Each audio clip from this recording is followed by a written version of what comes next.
Marcus Richardson had built an empire worth $300 million. But at 9:47 p.m. on a Tuesday evening in his Beverly Hills mansion, he realized he didn't know what his own children sounded like when they laughed. The revelation hit him like a physical blow as he stood frozen outside their bedroom door, briefcase still in hand, listening to something he'd never heard before in his own home. Pure, uninhibited joy echoing from within. Before we jump back in, tell us where you're tuning in from, and if this story touches you, make sure you're subscribed, because tomorrow I've saved something extra special for you. Marcus Richardson's Italian leather shoes clicked against the marble floors of his Beverly Hills estate with the precision of a metronome. Each step echoed through the cavernous hallways, marking time in a life measured by quarterly earnings and board meetings. The 42-year-old tech mogul had just returned from another 16-hour day at Richardson Technologies, where his latest acquisition had closed at $400 million, a personal record that should have felt triumphant. Instead, he felt empty. The mansion around him stood as a testament to his success. 12 bedrooms, 8 bathrooms, a wine cellar worth more than most people's homes, and floor-to-ceiling windows that offered breathtaking views of Los Angeles sprawling below. Yet as Marcus moved through these opulent spaces, he might as well have been walking through a museum. Beautiful, impressive, and utterly lifeless.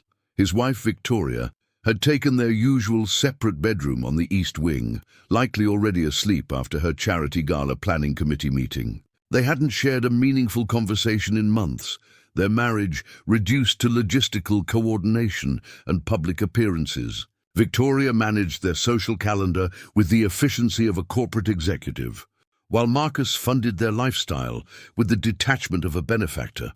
The children, 8-year-old twins Emma and James, remained mysteries to him. He knew their ages, their schools, their tutors' schedules, and their trust fund balances, but he couldn't remember the last time he'd sat down and simply talked with them. Their days were orchestrated by a team of nannies, tutors, and activity coordinators, while Marcus remained a distant figure who appeared briefly in the mornings to review their academic progress reports before disappearing into his world of mergers and market analysis as he climbed the grand staircase toward his home office. Marcus mentally reviewed tomorrow's agenda, a 7 a.m. breakfast meeting with potential Japanese investors, followed by the quarterly review with his board of directors. Then the evening fundraiser for the Children's Hospital, where Victoria had volunteered his attendance. Another day of obligations and opportunities, another day of building wealth while something inside him withered. The silence in the house felt oppressive tonight. Usually, he retreated straight to his office, but something made him pause at the top of the stairs. A sound drifted from the direction of the children's wing, not the usual hushed tones of their nanny, Elena Rodriguez, preparing them for bed, but something different, something alive.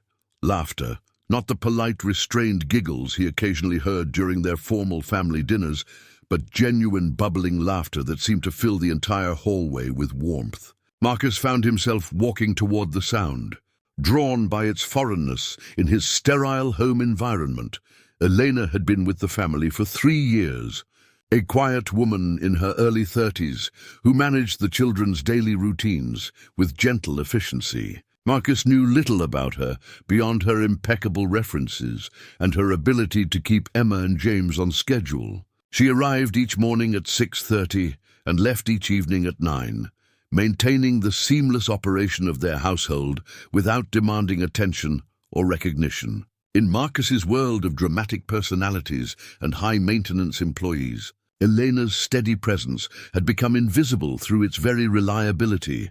But tonight, as he approached the children's bedroom, Marcus heard her voice in a way he'd never heard it before. Instead of the soft, professional tones she used during daily routines, Elena's voice carried animation and energy that seemed to transform the very air around her. And then, Elena was saying, her voice rising with dramatic flair, the little girl realized that the most powerful magic wasn't in the wand or the spell book. It was in her willingness to see the world through someone else's eyes. Marcus pressed closer to the door, which stood slightly ajar. Through the gap, he could see his children sitting cross-legged on the carpet, completely absorbed in Eleanor's words. Emma's usually perfect posture had relaxed into genuine comfort, her blonde hair falling loosely around her shoulders instead of maintained in its typical neat braids. James, who normally fidgeted through any activity lasting more than 10 minutes, sat perfectly still, his blue eyes wide with fascination. The room itself looked different. The carefully arranged educational toys and color-coordinated learning materials had been pushed aside to create an intimate circle around Elena, who sat on the floor with them, not in the chair Marcus had provided for supervising activities. Soft lamplight replaced the clinical overhead lighting, casting warm shadows that made the space feel like a cozy sanctuary rather than a well-appointed child's suite. "But Elena," Emma said, her voice carrying a confidence Marcus rarely heard from her. "How did she know it would work? What if she was wrong about the magic?" Marcus felt his breath catch. When had Emma's voice developed such thoughtfulness? When had she learned to ask questions that revealed genuine curiosity rather than the desire to provide correct answers? Elena smiled, and Marcus realized he'd never seen her smile with such genuine warmth during their brief professional interactions. "That's exactly the right question, Emma.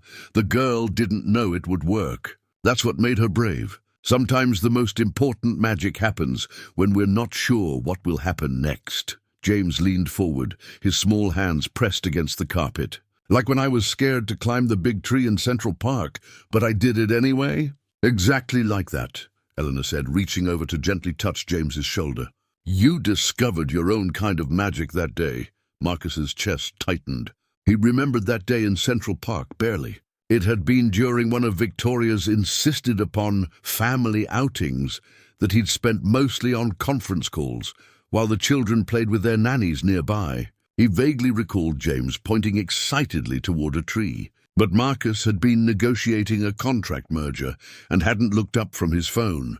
Now, watching his son's face glow with the memory of his accomplishment, Marcus felt something crack inside his chest. James had discovered courage that day, had pushed past his fear to achieve something meaningful to him, and Marcus had missed it entirely.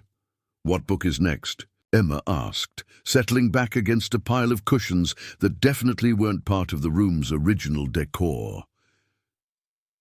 Elena reached for a small stack of books beside her, and Marcus squinted to see the titles. These weren't the carefully selected educational volumes from Emma and James's extensive library, the award-winning classics and skill-building readers that Marcus's research had identified as optimal for their development. Instead, Elena held worn paperbacks with colorful, simple covers that looked like they'd been read many times before. As she lifted the next book, Marcus caught a glimpse of the title, "The Girl Who Planted Kindness." Below it, another, "The Boy Who Shared His Dreams."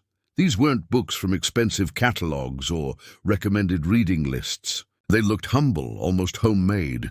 "Tonight," Eleanor said, opening the cover with the reverence of someone handling treasure, "we're going to meet a boy who discovered that the smallest act of generosity can change everything." Both children settled deeper into their comfortable positions, and Marcus realized with a shock that he wanted to hear this story too. When had he last felt curious about anything that wasn't directly related to profit margins or market strategy? Preparing and narrating this story took us a lot of time, so if you are enjoying it, subscribe to our channel. It means a lot to us. Now back to the story. Marcus remained frozen in the hallway, his expensive briefcase growing heavy in his grip as Elena's voice continued to weave magic in the room beyond. The story she told wasn't complex or sophisticated. It was about a young boy named Danny who gave his lunch to a hungry classmate every day for a week, not knowing that the classmate's family was going through hard times. But Danny's mom packed him such small lunches, James whispered, concern evident in his voice. "Wasn't he hungry too?" "He was," Elena replied gently. But Danny discovered something interesting. When he helped his friend feel better, his own hunger didn't seem as important. It was like the kindness filled him up in a different way. Emma sat up straighter, her analytical mind engaging with the concept. So being kind made him feel good inside, even when his stomach was empty. "What do you think?" Elena asked, turning the question back to them, rather than providing an immediate answer. Marcus watched his daughter consider this seriously, her small face scrunched in concentration. In their formal family discussions, Emma usually waited for adult approval before expressing opinions. Here she seemed comfortable with uncertainty, willing to explore ideas without fear of being wrong. "I think," Emma said slowly, "maybe when we make other people happy, it makes us happy too. Like when James shared his cookies with me when I was sad about my spelling test." James beamed at the recognition. "You were really sad?"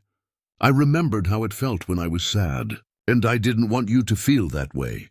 Marcus felt something shift inside his chest, a recognition that his children possessed an emotional intelligence he'd never witnessed during their structured interactions. They understood empathy, connection, and genuine care in ways that his business acumen had never taught him to value. Elena closed the book and reached for another, but this time she paused, looking directly at both children. "Before we read the next story, I want to ask you something. These books aren't like the ones in your big library downstairs. They're not about becoming the smartest or the most successful. They're about becoming the kind of person who makes the world a little better. Do you understand the difference?" Both children nodded solemnly, and Marcus realized they were having a conversation about purpose and meaning that he'd never thought to initiate. In his world, success was measured by achievement, accumulation, and advancement. The idea of measuring worth by impact on others felt foreign and somehow threatening to everything he'd built his identity around. "My mom used to read me books like these," Elena continued, her voice taking on a distant quality that suggested she was sharing something personal. "We didn't have much money, but she always said the richest people were the ones who made others feel rich too." Emma leaned forward with the intensity she usually reserved for solving math problems. "What happened to your mom, Elena?" "She died when I was 15, Eleanor said simply, without the dramatic pause or emotional manipulation that might have accompanied such a revelation in Marcus's corporate world. "But every day I try to live the way she taught me, by sharing the stories that help me understand what really matters." James reached over and took Elena's hand, a gesture so natural and unforced that Marcus felt his throat tighten. When had his children learned such instinctive compassion? How had Elena, in just a few months, created the kind of emotional safety that allowed them to express genuine feelings? "I'm sorry your mum died," James said, with the straightforward sincerity that only children possess. "But I'm glad she taught you about good stories, because now you can teach us." Elena's eyes glistened, but she smiled warmly. "Thank you, James. That means more to me than you know." As she opened the next book, Marcus found himself studying Eleanor's face in the soft lamplight. For 3 years, she'd been an efficient presence in his household, punctual, reliable, unremarkable. Now he saw strength in the set of her jaw, intelligence in her dark eyes, and a depth of character that his cursory background checks had never revealed. She wasn't just managing his children's schedules, she was nurturing their souls. The next story began, and Marcus realized he was holding his breath. This tale was about a girl named Maria, who discovered an elderly neighbor sitting alone every day in her garden. Instead of ignoring the woman, Maria started visiting her, learning about her life and eventually bringing other neighborhood children to hear the woman's stories about the old days. The funny thing was, Elena read, Maria thought she was helping Mrs. Chen feel less lonely, but Mrs. Chen's stories made Maria feel connected to something bigger than herself. She learned about courage during hard times, about communities that took care of each other, and about the kind of person she wanted to become. Emma interrupted softly. "Is that why you read us these stories? To help us know what kind of people we want to be?" The question hung in the air with surprising weight. Marcus realized that in all his careful planning for his children's futures, the elite schools, the tutors, the networking opportunities. He'd never once asked them who they wanted to become as human beings. He'd focused entirely on what they could achieve, never on who they could be. Elena set the book down and looked at both children with complete attention. That's exactly why. Your father has given you every advantage in the world. You'll have opportunities that most children can only dream about. But advantages and opportunities are just tools. The question is, what will you build with them? Marcus felt his heart stop. Elena was talking about him, acknowledging his role as provider while gently suggesting that provision wasn't enough. She wasn't criticizing him directly, but her words carried an unmistakable message. Wealth and opportunity without purpose and character were insufficient for raising complete human beings. I want to build something that helps people, Emma said with sudden clarity.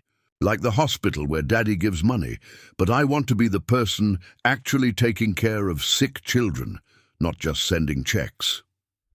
James nodded enthusiastically. And I want to build houses for people who don't have them. But not just any houses. Houses that make them feel safe and happy, like this room does. Their certainty astounded Marcus. While he'd spent decades climbing corporate ladders and accumulating wealth, without ever questioning whether his pursuits brought him fulfillment, his 8-year-old children had just articulated clear visions for meaningful lives. Elena smiled at them both. Those are beautiful dreams. And do you know what will make them possible? Both children shook their heads. Not being the smartest or the richest, Elena said gently, but being the kind of people others trust and want to help.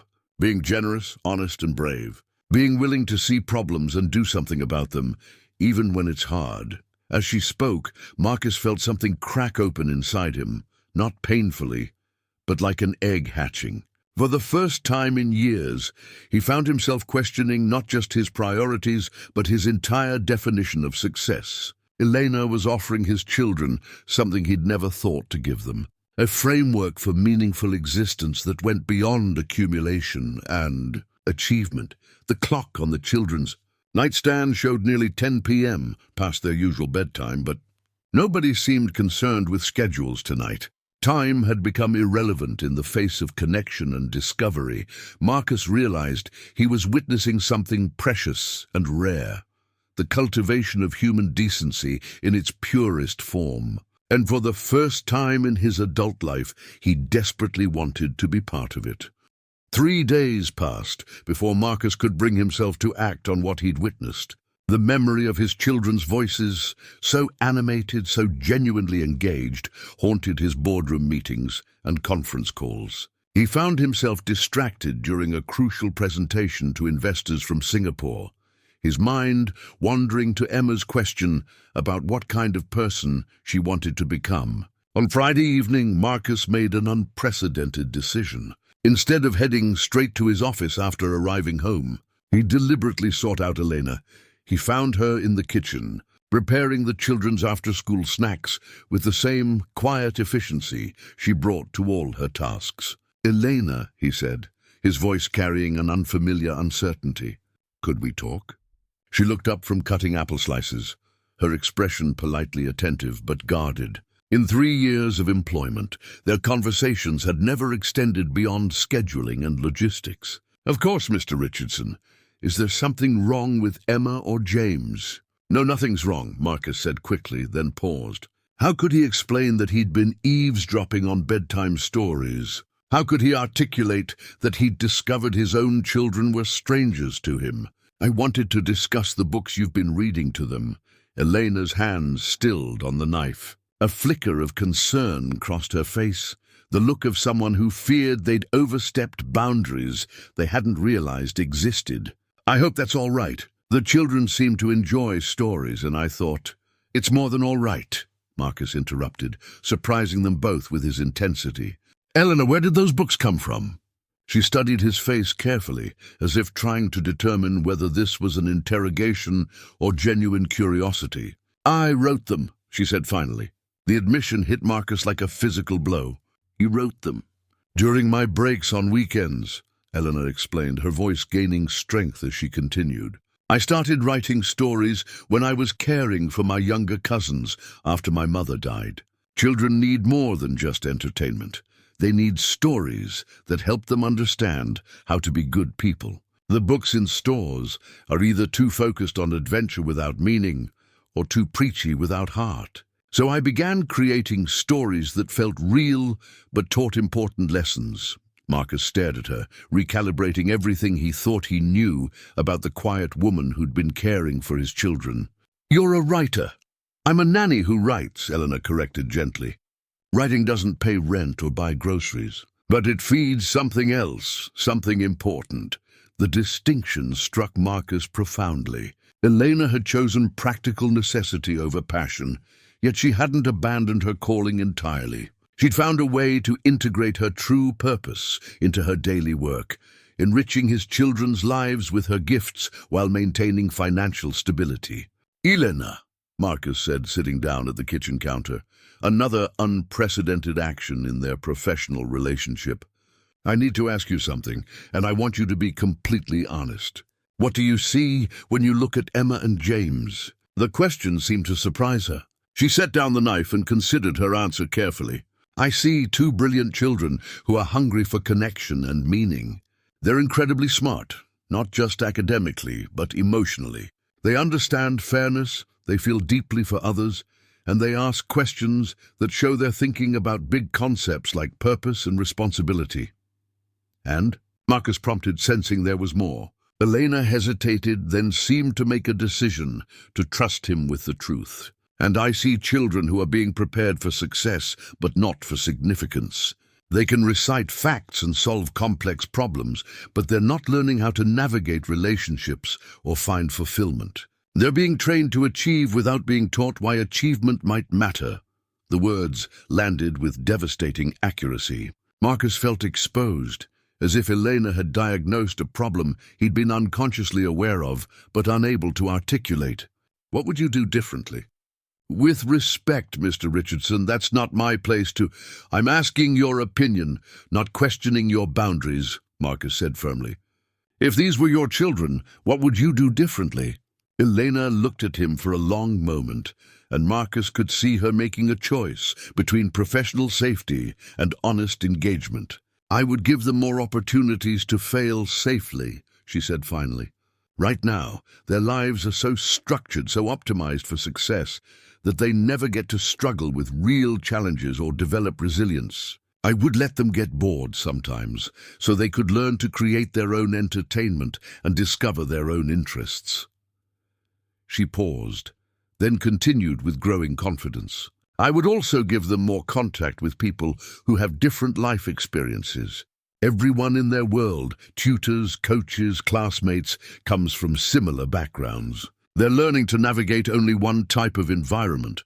Marcus felt his defenses rising. "I've worked hard to give them the best of everything. The best schools, the best opportunities, and that's wonderful," Elena said quickly. "But the best of everything isn't the same as everything they need. They need to understand struggle, disappointment, and recovery. They need to see how people with fewer advantages still find happiness and meaning. They need models of different ways to live well." The criticism stung because it rang with truth. Marcus had insulated his children from every possible hardship, believing he was protecting them. Elena was suggesting he'd actually deprived them of essential growth experiences. "You think I'm failing them," he said quietly. "I think you love them deeply and you're doing what you believe is best," Elena replied with surprising gentleness. "But love isn't enough if it doesn't help children develop into complete human beings. Right now, Emma and James are being prepared to be successful, but not necessarily to be happy or fulfilled." Marcus sat in silence, processing the weight of her words. Outside, he could hear the children playing in the backyard under the supervision of their afternoon tutor. Their laughter sounded different to him now, more performance than joy, more controlled than spontaneous. "What would you suggest I do?" he asked finally. Elena looked genuinely surprised by the question. "You're asking me? You're the one who got my children to laugh like they've never laughed before," Marcus said. "You're the one who helped them articulate dreams that actually matter. You're the one who's been raising them to be good people, while I've been raising them to be successful people. Yes, I'm asking you." The kitchen fell quiet except for the soft ticking of the antique clock Victoria had bought at an estate sale in Napa. Elena seemed to be weighing her words carefully, understanding that this conversation had the potential to change everything about her role in the Richardson household. "Start by listening to them without agenda," she said finally. "Not listening for what they're learning or how they're performing, but listening for who they are. Ask them questions about their feelings, their dreams, their fears. Let them see you struggle with something and figure it out. Show them that even adults face challenges." She paused, then added, "And maybe consider spending time with people who have different definitions of wealth. Emma and James need to understand that there are many ways to live a rich life." Marcus felt a strange mixture of fear and excitement. Elena was proposing that he dismantle his carefully constructed approach to parenting and replace it with something more uncertain but potentially more meaningful. The businessman in him wanted metrics and guaranteed outcomes. The father who had heard his children laugh with genuine joy wanted something entirely different. "If I were to make changes," he said slowly, "would you be willing to help me?" Elena's eyes widened. "What kind of changes?" "I don't know yet," Marcus admitted. "But I know that what I've been doing isn't working. At least, it's not working for the things that actually matter." For the first time since he'd entered the kitchen, Elena smiled, not the polite, professional expression she usually wore, but the same warm, genuine smile he'd witnessed during story time. "Mr. Richardson," she said, "I think that might be the most important decision you've ever made." The following Saturday morning marked the first time in 5 years that Marcus Richardson cancelled his weekend golf appointment with potential clients. Instead, he found himself standing in the kitchen at 7 a.m., attempting to make pancakes while Elena watched with barely concealed amusement. "The batter is supposed to be lumpy," she explained patiently as Marcus whisked furiously, trying to eliminate every imperfection. "Overmixing makes them tough." Marcus paused, spatula in hand, recognizing the metaphor even as Elena spoke literally. "Right, lumpy is okay." Emma and James appeared in the doorway, drawn by the unusual sounds of their father cooking. Their expressions shifted from confusion to wonder as they took in the scene. Marcus, wearing an apron that read, "World's Best Mom," a gag gift Victoria had received years ago, flour somehow distributed across his expensive casual wear, and an expression of determined concentration on his face. "Daddy," Emma ventured tentatively, "are you making breakfast?" "I'm attempting to make breakfast," Marcus corrected, flipping a pancake with more enthusiasm than skill. It landed partially outside the pan. "Elena is supervising to prevent catastrophe." James giggled, not the polite laugh Marcus was accustomed to, but a genuine burst of delight. "It looks like the pancake tried to escape." Instead of feeling embarrassed by his incompetence, Marcus found himself laughing too. Maybe it didn't want to be eaten. Can't blame it for having survival instincts. Elena stepped forward and deftly rescued the wayward pancake. "Why don't you two help your father?" "Emma, you can arrange the berries. James, you're in charge of the syrup situation." For the next 30 minutes, the Richardson kitchen became something it had never been before. Chaotic, flour-dusted and alive with genuine collaboration. Marcus discovered that Emma had strong opinions about berry distribution patterns, while James took his syrup responsibilities seriously enough to create elaborate geometric designs on each pancake. "This is the best breakfast ever," Emma declared, syrup running down her chin as she bit into Marcus's lumpy, slightly burned creation, better than the French toast at Le Bernardin. Marcus asked, referencing their usual special occasion restaurant. "Way better," James said firmly, "because you made it wrong and it's still perfect." The simple statement hit Marcus with unexpected force. In his business world, being wrong was failure. In this kitchen, being wrong had created something joyful and memorable. Elena caught his eye and nodded slightly, as if to say, "This is what safe failure looks like."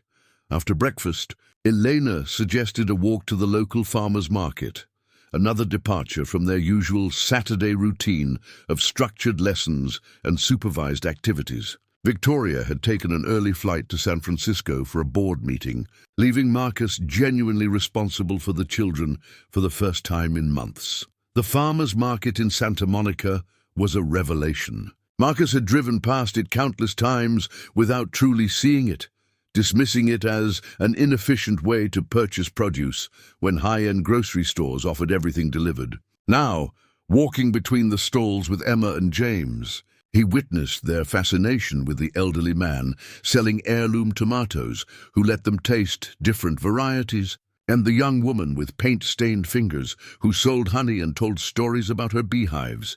"Mr. Chen," Eleanor said, approaching a stall run by an elderly Asian man selling handmade wooden toys. "I'd like you to meet the children I told you about. Emma and James. This is Mr. Chen. He's an artist." Mr. Chen's weathered face crinkled into a smile. "Ah, the young ones who love stories. Elena tells me you ask very good questions." Emma stepped forward with interest. "What kind of artist are you?" "I make toys that last forever," Mr. Chen said, holding up a simple wooden truck. "Not like plastic toys that break. These toys can be passed down to your children someday." James examined the truck with the intensity he usually reserved for electronic gadgets. "How do you make the wheels so round without machines?" "Very good question. Would you like to see?" For the next 20 minutes, Marcus watched his son learn about craftsmanship, patience, and the satisfaction of creating something beautiful with your hands. Mr. Chen showed James how to sand wood smooth, how to measure twice and cut once, and how to take pride in work that would outlast its creator.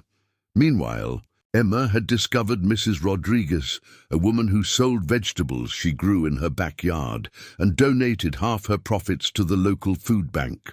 "Why do you give away money you could keep?" Emma asked with characteristic directness. "Because I have enough," Mrs. Rodriguez replied simply. "When you have enough, sharing feels better than keeping." Marcus felt his throat tighten. These weren't abstract concepts from Elena's bedtime stories. These were real people living the values she'd been teaching his children. They existed in the world just minutes from his mansion, creating meaning through generosity, craftsmanship, and community connection. "Daddy," James said, tugging on Marcus's sleeve, "can we buy Mr. Chen's truck? Not for me, for Elena. She said she has a nephew who would love it." The request surprised Marcus on multiple levels. James was thinking of someone else's joy rather than his own acquisition. He was also assuming they would spend money on Elena's family, treating her not as hired help, but as someone deserving of generosity. "Of course," Marcus said, pulling out his wallet. But Mr. Chen waved away his $50 bill. "For Elena's nephew, $20, Mr. Chen said firmly. "Elena brought joy to my granddaughter when she was sick. Some things are more valuable than money." As they walked home, each child carrying a small bag of market treasures, Marcus reflected on the morning's lessons. He'd learned that his children were naturally generous when given the opportunity. He'd discovered an entire community of people who measured wealth differently than he did. Most importantly, he'd experienced the satisfaction of shared struggle and mutual accomplishment. "Eleanor," he said as they approached the house, "that was incredible. How did you know all those people?" "I shop there every week," she said simply. "When you take time to talk with people instead of just completing transactions, you build relationships." Emma and James needed to see examples of adults who live meaningful lives in different ways. That afternoon, Marcus made another unprecedented decision. Instead of retreating to his home office for his usual Saturday work session, he sat on the living room floor with Emma and James, helping them write thank you notes to the people they'd met. Emma drew a picture of Mrs. Rodriguez's vegetables, while James attempted to recreate Mr. Chen's wooden truck in crayon. "What should I write?" Emma asked, chewing thoughtfully on her pencil. "What do you want Mrs. Rodriguez to know?" Marcus countered, remembering Elena's advice about asking questions instead of providing answers. "That she made me think about sharing differently," Emma said after consideration. Before today, I thought sharing meant giving away toys I didn't want. But she shares things that are valuable to her because she wants other people to be happy. As Emma carefully wrote her note, Marcus realized she was articulating a level of moral sophistication that his expensive tutors had never addressed. The farmers' market had provided more meaningful education in 3 hours than months of formal lessons. "Daddy," James said, looking up from his drawing, "are we going back next Saturday?" Marcus glanced at Elena, who was quietly organizing the children's market purchases with her characteristic efficiency. She looked up and smiled, not with surprise at his transformation, but with quiet satisfaction at seeing her approach vindicated. "Yes," Marcus said firmly, "every Saturday from now on." For the first time since his childhood, Marcus Richardson was learning that the best things in life couldn't be purchased, scheduled, or optimized. They could only be experienced through presence, openness, and authentic connection with the world beyond his carefully constructed boundaries. The explosion came on a Tuesday evening, 3 weeks into Marcus's new approach to parenting. He arrived home from the office to find Victoria waiting in the foyer, her perfectly manicured fingers drumming against her crossed arms, her expression glacial. "We need to talk," she said without preamble. Now, Marcus followed her into the formal living room, a space they rarely used, reserved for important conversations and entertaining business associates. The choice of location told him everything he needed to know about the tone of this discussion. "I received a very interesting phone call today," Victoria began, her voice carrying the controlled fury he recognized from their most serious disagreements. "From Patricia Whitmore. She saw you at some farmer's market last weekend, making a spectacle of yourself with the help and the children." Marcus felt his jaw tighten. Patricia Whitmore was Victoria's closest friend and the biggest gossip in their social circle, a woman who treated other people's business as her personal entertainment. "I took Emma and James to the farmer's market. I hardly consider that a spectacle. You were seen buying vegetables from street vendors, Marcus. Our children were playing with wooden toys from some old man's cart. Patricia said you looked like—" Victoria paused for dramatic effect, "like tourists slumming in Santa Monica." The contempt in her voice ignited something defensive in Marcus's chest. Our children were learning about craftsmanship and community. They were interacting with real people who create value through their work. Real people. Victoria's voice rose dangerously. "Marcus, our children attend Westfield Academy. They have tutors from Harvard and Yale. They're being prepared for leadership positions in society. And you're taking them to buy vegetables from migrant workers." The casual racism in her dismissal hit Marcus like a physical blow. "Elena isn't a migrant worker, Victoria. She's an educated woman who—" "Elena is the help," Victoria interrupted sharply. "And apparently, she's filling your head with some very dangerous ideas about parenting. I spoke with Dr. Pemberton today. Dr. Pemberton was the child psychologist who consulted with Westfield Academy, a man who specialized in optimizing children for academic and social success." Marcus had always respected his credentials, but now he felt a surge of protective anger. What did Dr. Pemberton say? "He's very concerned about the disruption to Emma and James's structured development. Exposing them to lower socioeconomic environments can create confusion about their place in society. They need to understand their advantages and responsibilities as members of the elite class." Marcus stared at his wife, seeing her clearly for perhaps the first time in their 15-year marriage. Victoria wasn't evil or deliberately cruel. She genuinely believed she was protecting their children's futures. But her protection was based on separation, superiority, and the assumption that their wealth made them fundamentally different from other human beings. "Victoria," he said carefully, "have you noticed how happy Emma and James have been lately?" "Happy?" She looked genuinely confused by the question. "Marcus, happiness isn't the goal. Preparation is the goal. Success is the goal. These children will inherit tremendous responsibility someday. They can't be raised like common children." "They are common children," Marcus said quietly. "They're human beings who happen to have advantages. That doesn't make them different species. Victoria's eyes flashed with something close to panic. I don't know what Elena has done to you, but this ends now.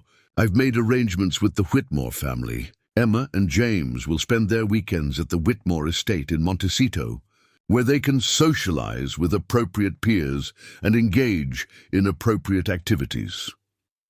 The announcement hit Marcus like a declaration of war. You made arrangements without consulting me? Someone had to take action while you were playing house with the staff, Victoria shot back. Marcus, people are talking. The Hendersons saw you at some community garden last week, digging in the dirt with children from public schools. The Ashfords heard that James has been asking his piano teacher about normal kids and whether they get to play outside every day. Each revelation felt like an accusation, but Marcus realized he felt proud rather than ashamed. James was developing curiosity about children beyond his insulated circle. Emma was asking questions about fairness and opportunity. They were becoming aware of the world beyond their privileged bubble, exactly what Elena had suggested they needed. I'm not stopping the weekend activities, Marcus said firmly. Then I will. Victoria's voice turned cold and calculating. I've consulted with our attorneys, Marcus.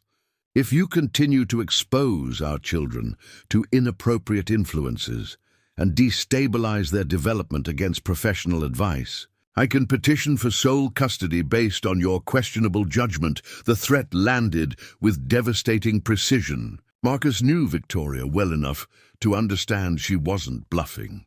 She had the connections, the documentation from Dr. Pemberton, and the financial resources to make his life very difficult in family court.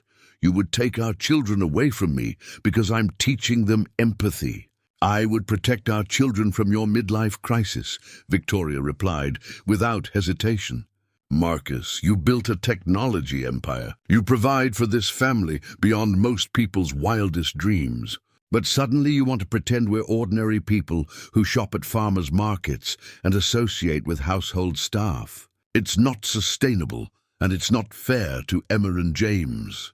Marcus felt the weight of her words settling over him like a suffocating blanket. Everything she said was logical from her perspective.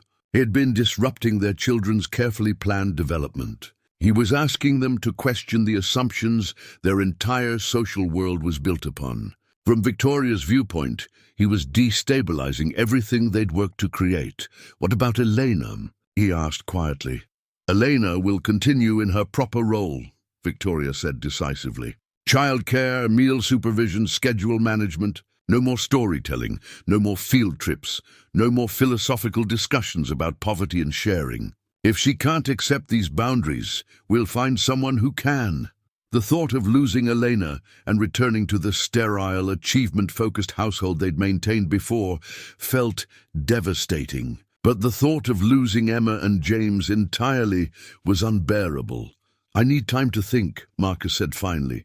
You have until Friday, Victoria replied, her tone suggesting the negotiation was over. Either you recommit to raising our children appropriately, or I'll take steps to ensure they're protected from further confusion. As Victoria left the room, her heels clicking authoritatively across the marble floors, Marcus sank into one of the formal chairs and buried his face in his hands. 3 weeks ago, his life had been predictable, successful, and empty. Elena had shown him a path toward meaning and connection with his children. Now he faced an impossible choice: maintain his newfound relationship with Emma and James, but risk losing them entirely, or return to his previous approach and watch them become successful, wealthy and emotionally hollow versions of himself. Outside, he could hear Elena's voice drifting from the children's wing, reading another of her stories about courage and difficult choices. The irony wasn't lost on him. His children were learning about bravery through fiction while their father faced the most important decision of his life.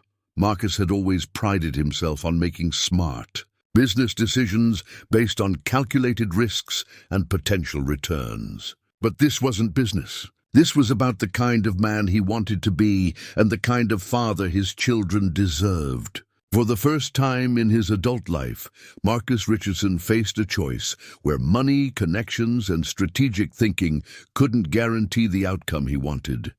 Marcus spent Wednesday night pacing his home office, staring at legal documents his attorney had delivered earlier that day. Victoria had moved swiftly.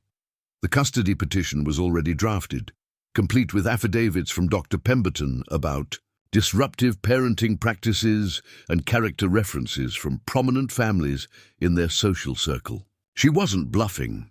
At 2 a.m., unable to sleep, Marcus found himself walking through the quiet halls of his mansion.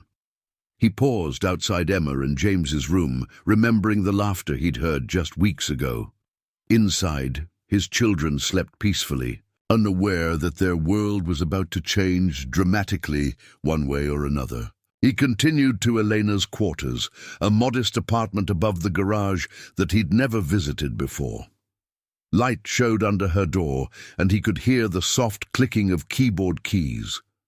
After a moment's hesitation, he knocked gently. Elena opened, the door wearing simple pajamas and a surprised expression. "Mr. Richardson, is everything all right?" "I'm sorry to bother you so late," Marcus said. "I couldn't sleep. I saw your light and thought, could we talk?" She stepped aside to let him in, and Marcus was struck by the contrast between Eleanor's living space and the rest of his property. Where his mansion showcased expensive art and designer furniture, Elena's apartment felt warm and lived in. Books filled every available surface, photographs of family covered one wall, and a small desk held a laptop surrounded by handwritten pages. "You're writing," Marcus observed, nodding toward the scattered papers. "I couldn't sleep either," Elena admitted. "When I'm worried, I write stories. It helps me think through problems." Marcus sat heavily in the single armchair she offered. "Eleanor, I need to tell you what's happening." Over the next 30 minutes, Marcus explained Victoria's ultimatum, the custody threat, and the impossible choice he faced.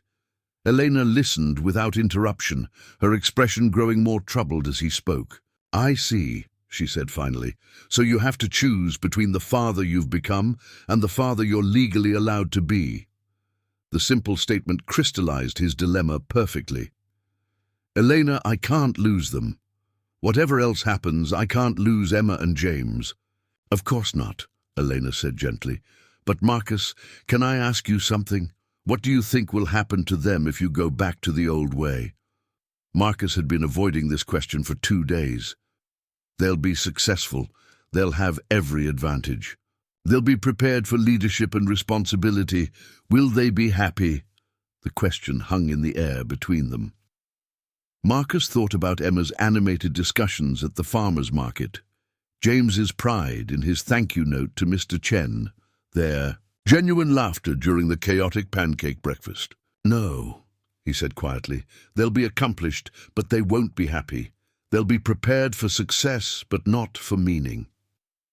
Elena reached for one of the handwritten pages from her desk. "I've been writing about this tonight. About the difference between keeping children safe and keeping them whole." She began to read. "There once was a king who loved his daughter so much that he built her a tower with no doors and no stairs, only a window at the very top. He sent up everything she could ever need: food, books, beautiful clothes, tutors to teach her. The princess had every advantage except one.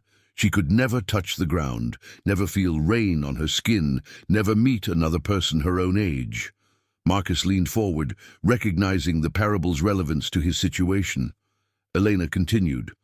"One day, a bird landed on her windowsill and told her about the world below, about children who played in puddles, who scraped their knees and healed them with kisses, who made friends and sometimes fought and learned to forgive.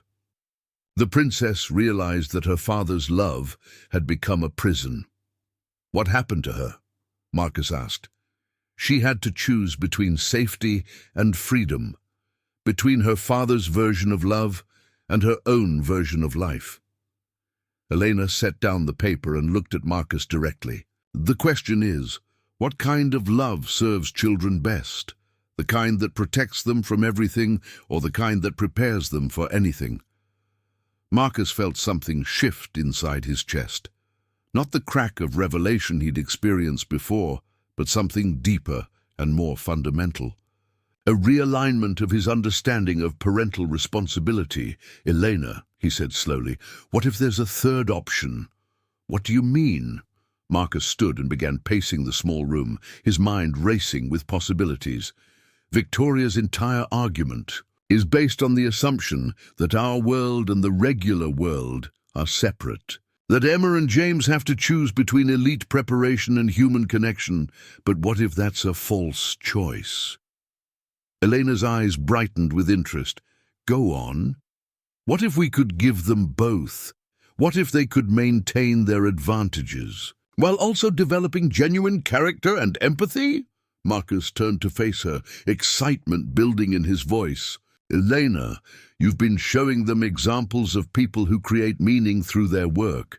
Mr. Chen, Mrs. Rodriguez, the other vendors. But what about examples of people who use privilege responsibly?" "I'm not sure I follow." Marcus pulled out his phone and began scrolling through contacts. What if Emma and James could meet successful people who've chosen significance over just success, people who've used their advantages to create positive change? He found the contact he was looking for. David Kim, a tech entrepreneur who'd sold his company for $2 billion and now ran a foundation providing clean water to developing countries. David started with nothing, built something incredible, and now uses his wealth to save lives. That's not slumming, that's leadership. Eleanor's expression showed growing understanding.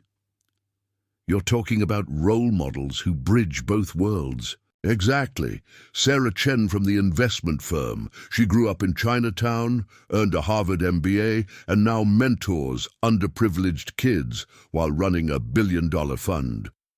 Miguel Santos from the Sustainable Energy Company. He's worth more than I am, but he still visits the neighborhoods where he grew up to talk to kids about education." Marcus felt energy surging through him as the idea developed. "Victoria says our children need to understand their responsibilities as members of the elite class. She's right, they do.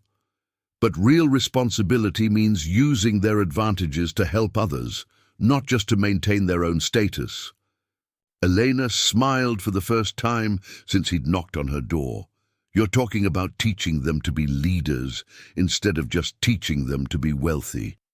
"Yes. And Elena, this isn't some idealistic fantasy.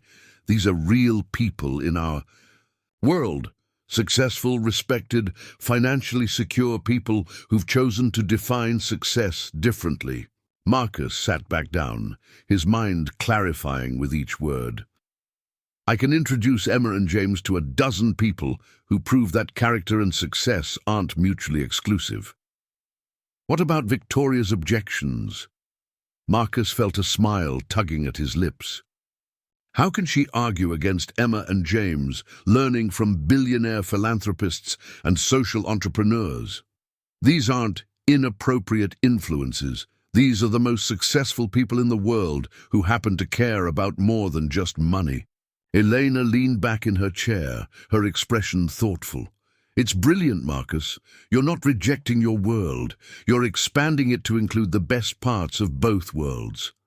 And the beautiful thing is," Marcus continued, his excitement building, "Emma and James already understand the foundation principles. Thanks to your stories, they already know that true wealth means having enough to share, that real strength means helping others, that genuine success means making a positive difference." For the first time in days, Marcus felt hope replacing fear. He wasn't going to have to choose between his children and his principles. He was going to show them, and Victoria, that the highest achievement was using privilege responsibly. Friday morning arrived with the weight of ultimatum. Marcus had spent 2 days orchestrating what he privately called Operation Bridge Builder, carefully planned demonstration that would either save his family or destroy it. Completely. Victoria sat across from him at their formal dining table, her expression expectant and slightly smug. She'd clearly assumed his silence meant capitulation. Dr. Pemberton sat beside her, his briefcase open and custody documents ready for Marcus's signature. Emma and James had been sent to their rooms, unaware that their future was being decided over breakfast.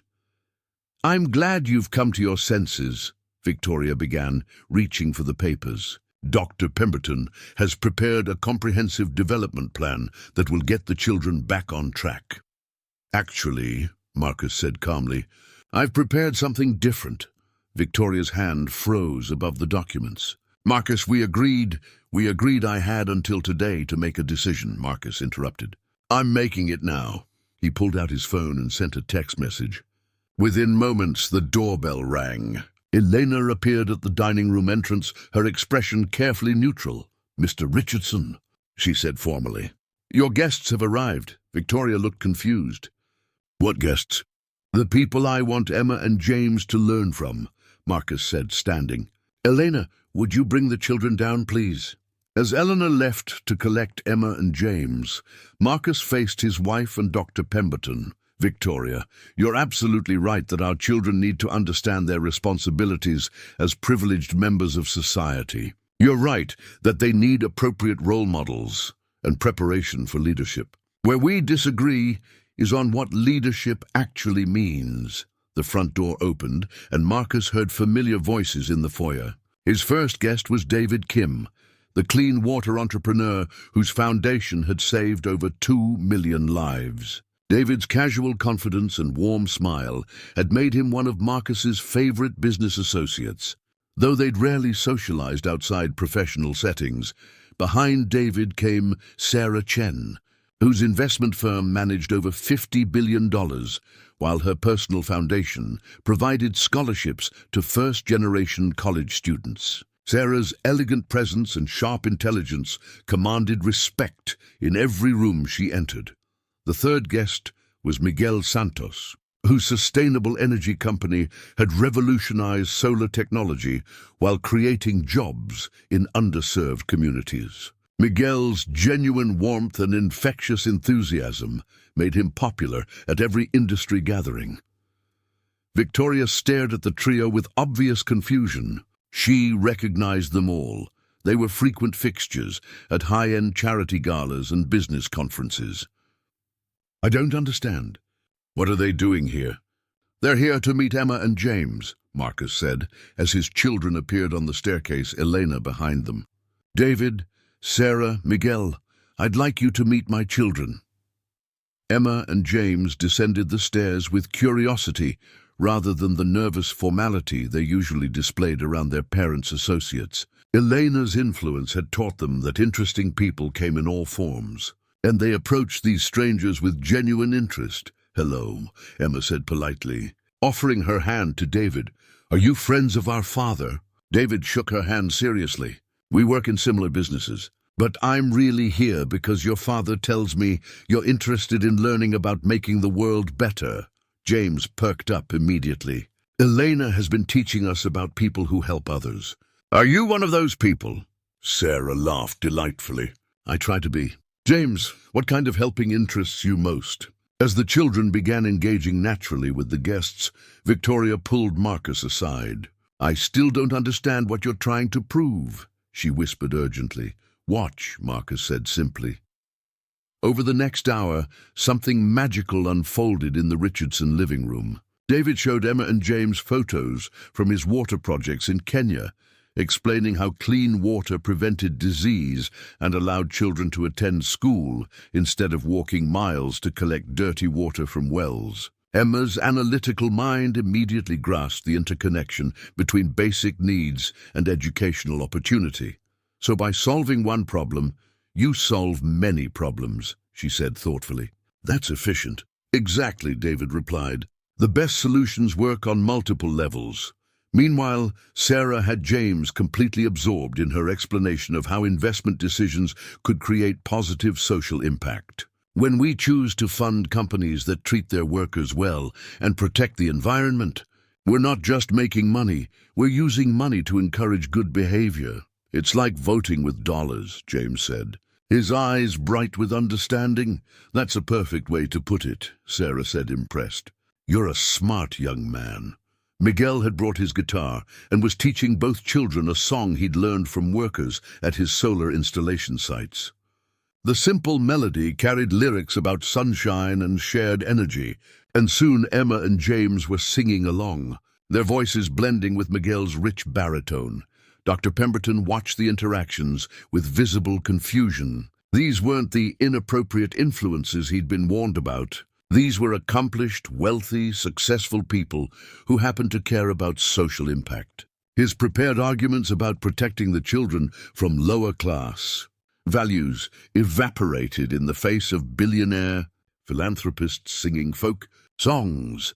Victoria's expression shifted from suspicion to something approaching wonder as she observed her children.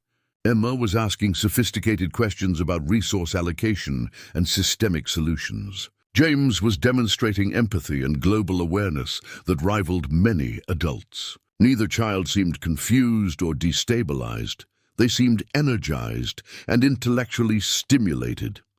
"I still don't understand your point," Victoria said to Marcus, though her voice lacked its earlier conviction.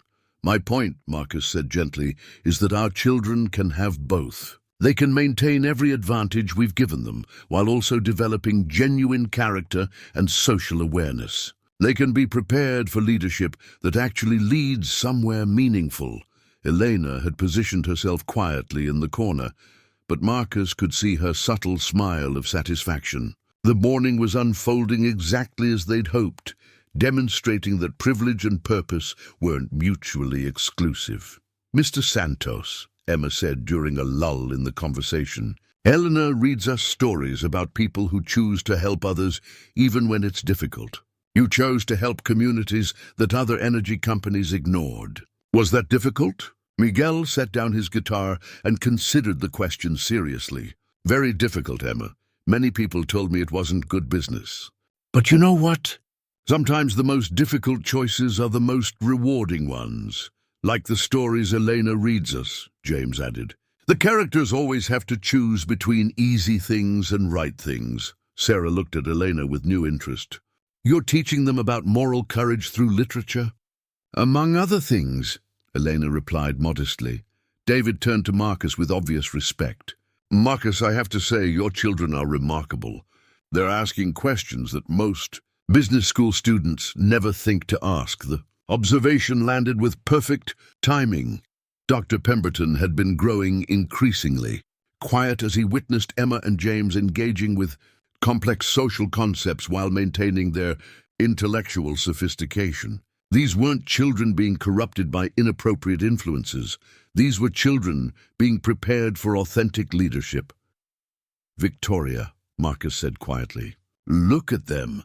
Victoria watched as her children continued their animated discussions with three of the most successful people in the country.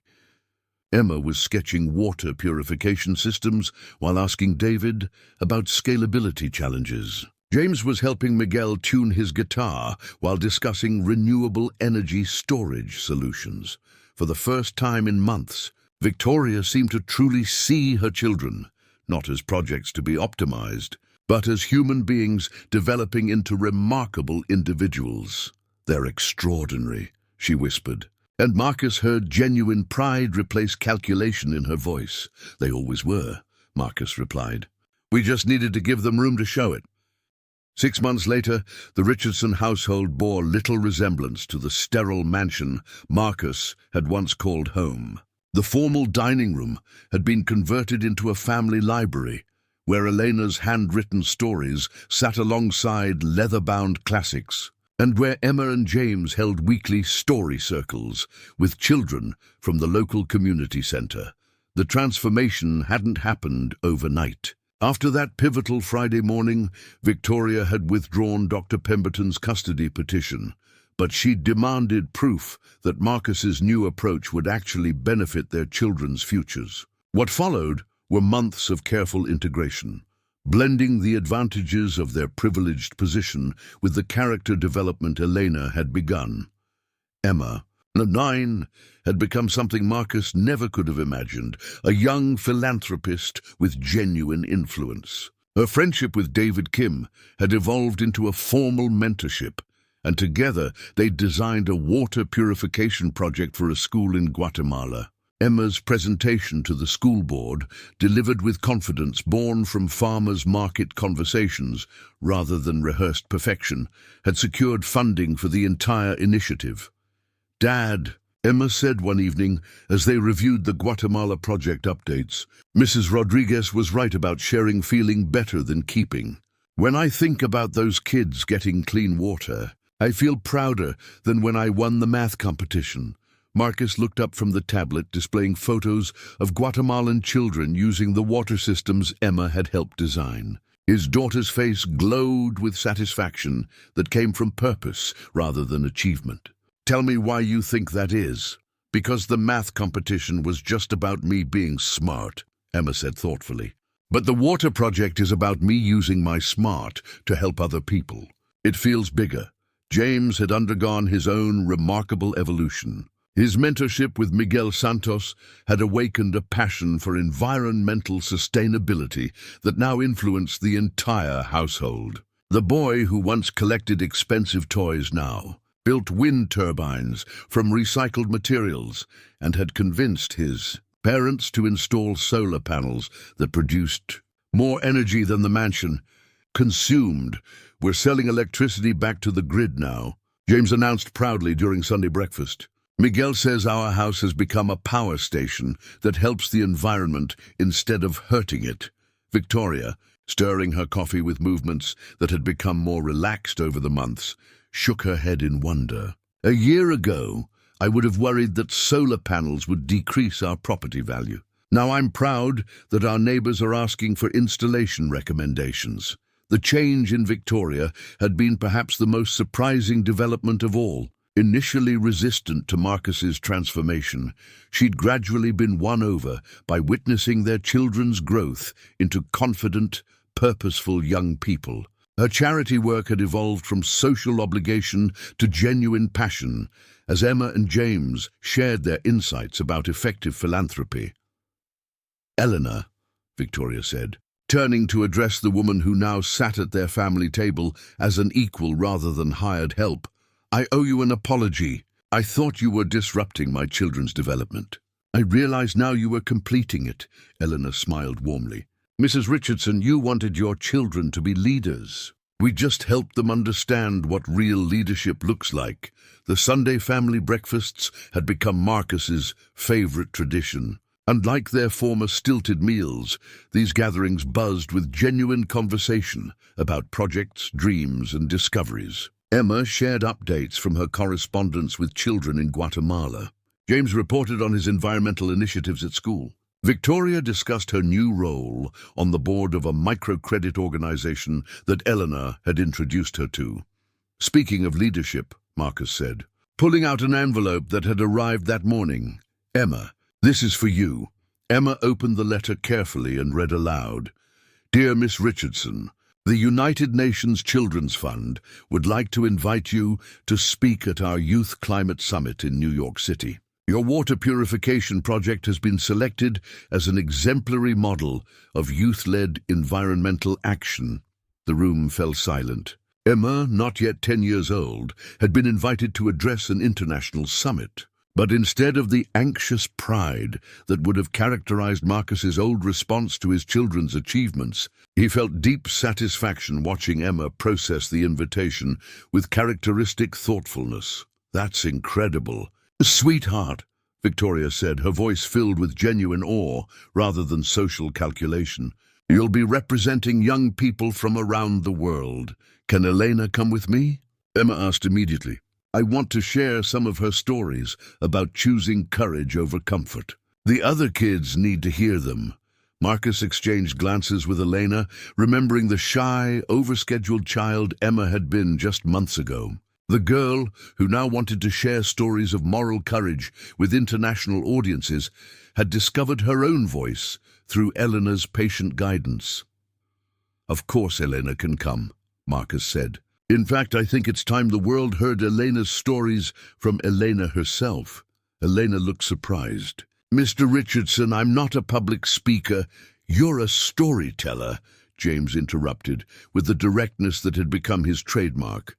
And Elena, your stories changed our whole family. Maybe they can change other families too, over the following weeks as they prepared for the UN summit. Marcus reflected on the magnitude of the transformation that had begun with his accidental discovery of bedtime stories. His children were no longer being prepared merely for success. They were actively creating meaningful impact while still children. His marriage had evolved from a business partnership into a genuine collaboration, focused on raising compassionate leaders. His relationship with Elena had grown from employer-employee to trusted partnership in the most important work of his life. The mansion itself had become a hub of purposeful activity. The formal living room now hosted monthly gatherings where local children met with Elena to share stories and discuss community projects. The wine cellar had been converted into a workshop where James built environmental education kits for distribution to schools. Emma's bedroom walls displayed maps marking water projects around the world rather than academic achievement certificates. On the evening before their departure for New York, Marcus found Elena in the family library, writing in one of her notebooks. She looked up as he entered, her expression peaceful. "Working on a new story?" he asked. "Actually," Elena said, closing the notebook, "I'm writing about a real one. About a wealthy man who discovered that the greatest treasure he could give his children wasn't money or advantages, but the ability to see their own worth through the impact they had on others." Marcus sat down across from her, thinking about the man he'd been just months ago. Successful, wealthy, and profoundly empty. "Eleanor, do you think that man found what he was looking for?" Elena smiled, gesturing toward the sounds of Emma and James planning their UN presentation in the next room. "I think he found something better. He found a way to be wealthy in every sense of the word." As Marcus listened to his children's animated voices discussing water rights and environmental justice, he realized Elena was right. He'd gained far more than he'd lost by opening his world to include purpose alongside profit, character alongside achievement, and connection alongside success. The next morning, as the Richardson family boarded their flight to New York, Marcus carried Elena's handwritten stories in his briefcase, not corporate documents or financial projections, but tales of ordinary people choosing extraordinary kindness. Emma and James chatted excitedly about sharing these stories with children from around the world, while Victoria reviewed notes for her own presentation about family philanthropy. Looking around at his transformed family, Marcus understood that Elena's greatest gift hadn't been the individual stories she'd shared, but the larger story she'd helped them write together, a story about discovering that true wealth lay not in what they could accumulate, but in what they could contribute. The books that had changed everything weren't just Elena's stories, they were the new chapters of their own lives, written in service to something greater than themselves. Up next, you've got 2 more standout stories right on your screen. If this one hits the mark, you won't want to pass these up. Just click and check them out. And don't forget to like, subscribe, and turn on the notification bell so you don't miss any upload from us.